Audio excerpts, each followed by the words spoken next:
Bismillahirrahmanirrahim. Assalamualaikum warahmatullahi wabarakatuh. Berikut mutiara Al-Quran. The Amazing Quran. Al-Quran itu turun secara bertahap dan acak, namun memiliki keterkaitan antara satu dengan yang lainnya. Al-Quran tidak pernah direvisi, padahal turunnya secara acak. Contohnya, surat Al-Falaq adalah surah yang diturunkan pada awal-awal dakwah Islam, namun ditempatkan paling akhir. Al-Quran memiliki sistematika sendiri, tidak terkait dengan gaya bicara atau sistematika penulisan manapun.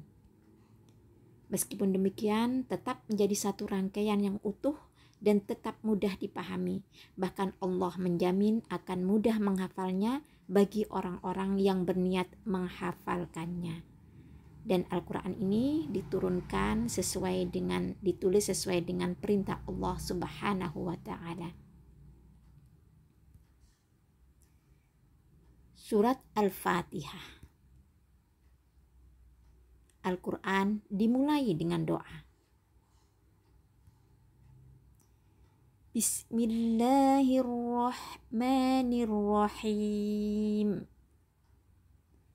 Dengan nama Allah yang Maha Pengasih, Maha Penyayang. Artinya, dengan nama Allah, ya Allah, saya membaca Al-Quran. Kita dianjurkan untuk membaca basmalah pada setiap akan melakukan hal-hal yang baik, dengan dua tujuan. Yang pertama adalah untuk tabaruk, meraih berkah, dan yang kedua untuk menunjukkan adanya hasr atau pembatasan. Berarti hanya. Bismillahirrahmanirrahim.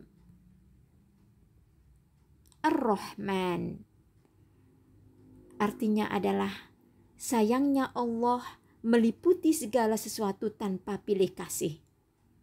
Baik itu muslim, kafir, ataupun munafik mendapat porsi sayang yang sama. Contohnya, bisa menghirup oksigen dan gratis, kemudian diberikan rezeki, dan lain-lain. Ar-Rahim adalah khusus untuk muslim saja. Berasal dari kata rahima, menyayangi. Contoh rahim ini juga kita jumpai pada ibu terhadap anaknya. Misalnya seorang ibu yang sedang mengandung mengalami kecelakaan, maka sang ibu pasti berusaha untuk melindungi janinnya. Seorang ibu yang melahirkan bahkan rela mempertaruhkan nyawanya demi anak yang memiliki hubungan rahim dengannya. Jika seorang ibu saja rahimnya begitu luar biasa terhadap anak yang bahkan hampir membunuhnya, lalu bagaimana dengan ar-rahimnya Allah? Ayat kedua. Alhamdulillahi Rabbil Alamin. Segala puji bagi Allah, Rabb seluruh alam. Allah memulai memperkenalkan namanya dengan Rabbi, sebagaimana dalam surat Al-Alaq ayat 1. Iqra' bismi rabbikal ladzi khalaq. Maknanya, Allah menjaga kita. Jadi Rabb ini maknanya adalah Allah menjaga kita, memastikan kecukupan rezeki pada kita, memastikan detak jantung kita. Allah memberi nikmat, memberi cobaan. Allah menyediakan seluruh kebutuhan kita. Allah sebagai Rabbil Alamin dimaknai juga Allah yang maha berdaulat dalam pengaturan seluruh alam. Ayat ketiga. Ar-Rahmanir-Rahim. Yang maha pengasih, maha penyayang. Di sini Allah kembali mengulang dan mengingatkan kita tentang sifatnya yang Ar-Rahman dan Ar-Rahim. Di pembukaan surah pada Al-Quran, Allah memperkenalkan dirinya dengan penuh cinta.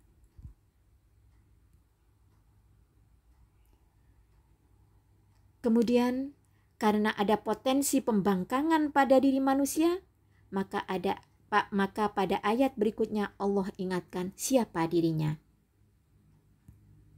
Ayat keempat, Maliki Yaumiddin,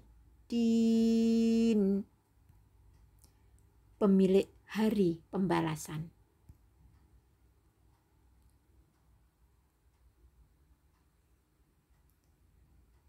Allah membesarkan dirinya dengan menyebut sebagai pemilik atau penguasa.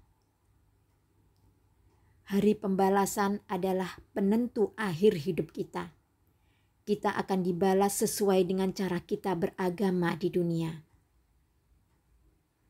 Pada hari pembalasan inilah manusia tidak bisa menguasai pada yang lain sedikit pun, dalam artian tidak bisa memberikan pertolongan atau memberikan kemudaratan karena hanya Allah yang menguasai.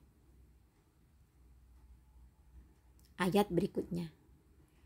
Iyyaka na'budu. Iyyaka na'budu. Hanya kepada Engkaulah kami menyembah. Di sini didahulukan maf'ul bih, yaitu domir munfasil iyyaka. Nah, artinya bermakna pembatasan. Artinya begini, pokoknya tidak ada yang lain, hanya kepada Allah saja, titik. Dalam kaidah bahasa Arab, bisa saja kalimat itu ditulis na'buduka, kami menyembahmu. Namun kaidah ini tidak digunakan karena memungkinkan adanya penambahan maf'ul bih lain setelah dhamir muttasil ka.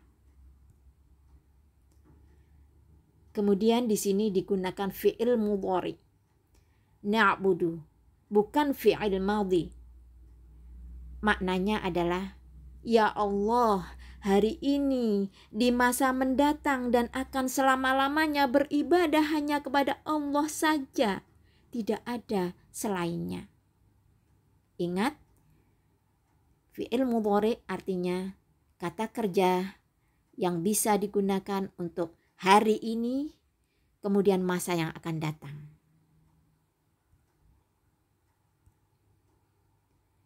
Lanjutan ayat, wa iyyaka nasta'in.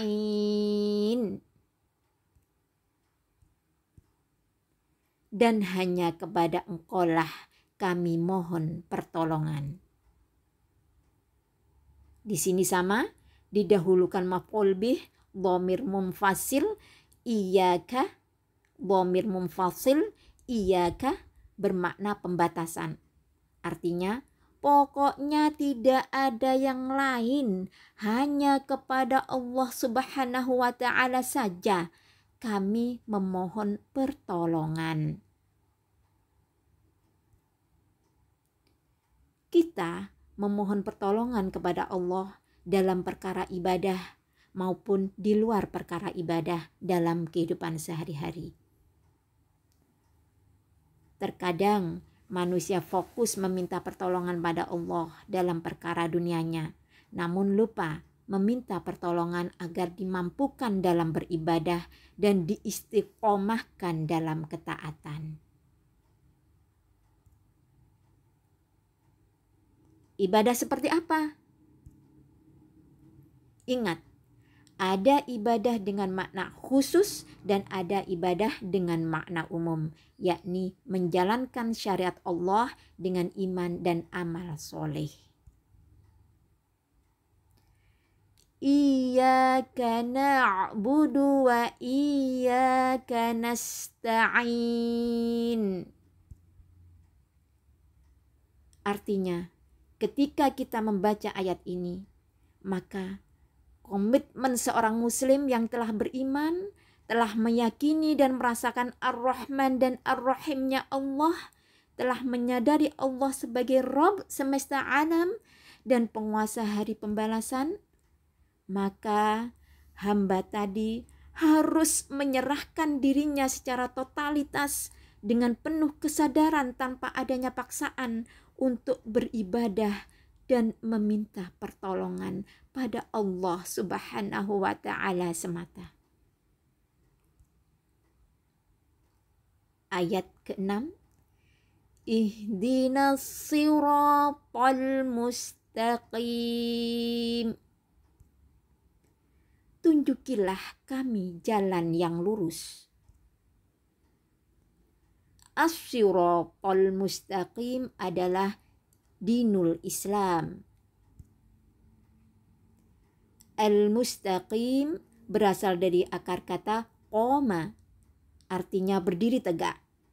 Maknanya adalah jalan yang kita minta untuk ditunjuki ini adalah jalan yang lurus, tegak, menanjak, mendaki. Jalan yang pasti sukar. Allah pun memilih kata asyirat, bukan at-tariq. Huruf shad termasuk huruf isti'la yang tinggi dan berat pengucapannya. Hal ini memberikan indikasi bahwa jalan yang akan ditempuh orang-orang yang beriman bukanlah jalan yang mudah.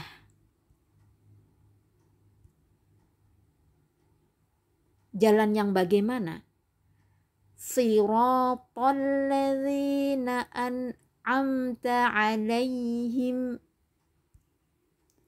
yaitu jalan orang-orang yang telah Engkau beri nikmat kepadanya. Meskipun jalan ini berat, Allah Subhanahu wa Ta'ala telah memudahkan orang-orang sebelum kita untuk melaluinya. Maka menjadi penting ketika meminta pertolongan pada Allah dalam beribadah. Seorang ahli ibadah pun butuh pertolongan dari Allah agar diistiqomahkan dalam beribadah. Adapun rincian orang-orang yang diberikan nikmat oleh Allah disebutkan dalam surat An-Nisa ayat 69. Wa man yuti'illaha war rasula fa ulaika ma'al ladzina an'ama Allahu 'alaihim minan nabiyyin was-siddiqina wasyuhada'a was-salihina wa hasuna ulaika rafiqa. Dan barang siapa menaati Allah dan Rasul-Nya, maka mereka itu akan bersama-sama dengan orang yang diberikan nikmat oleh Allah, yaitu 1. para nabi, 2. para pencinta kebenaran, 3. orang-orang yang mati syahid, dan 4. orang-orang yang soleh. Mereka itulah teman yang sebaik-baiknya. Nikmat yang paling agung adalah diberi petunjuk oleh Allah dengan mengimani Islam dan menjalankan Islam. Lanjutan ayat, ghairil maghdubi alaihim waladdallin.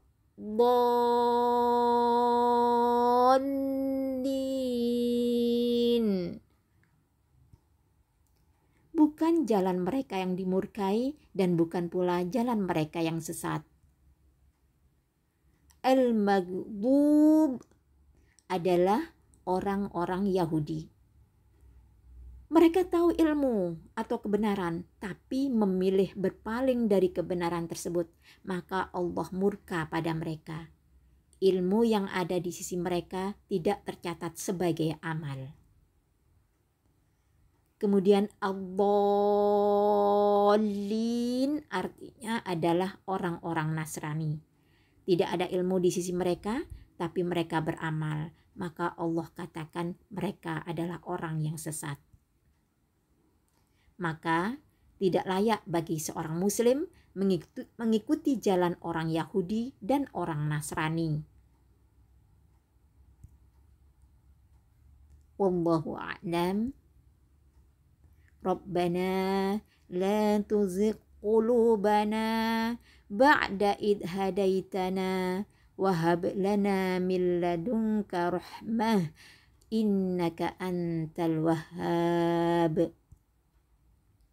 Wahai Rabb kami, janganlah Engkau jadikan hati kami condong kepada kesesatan setelah Engkau beri petunjuk kepada kami, dan karuniakanlah kepada kami rahmat dari sisimu. Sesungguhnya Engkaulah Maha Pemberi Karunia. Kita wajib menaiki tangga ilmu sampai kita menghadap Allah Subhanahu wa Ta'ala. Jangan sampai ada anak tangga yang terlewat. Demikian. Assalamualaikum warahmatullahi wabarakatuh. Subhanakallahumma wa bihamdik asyhadu an la ilaha illa anta astaghfiruka wa atubu ilaik. Assalamualaikum warahmatullahi wabarakatuh.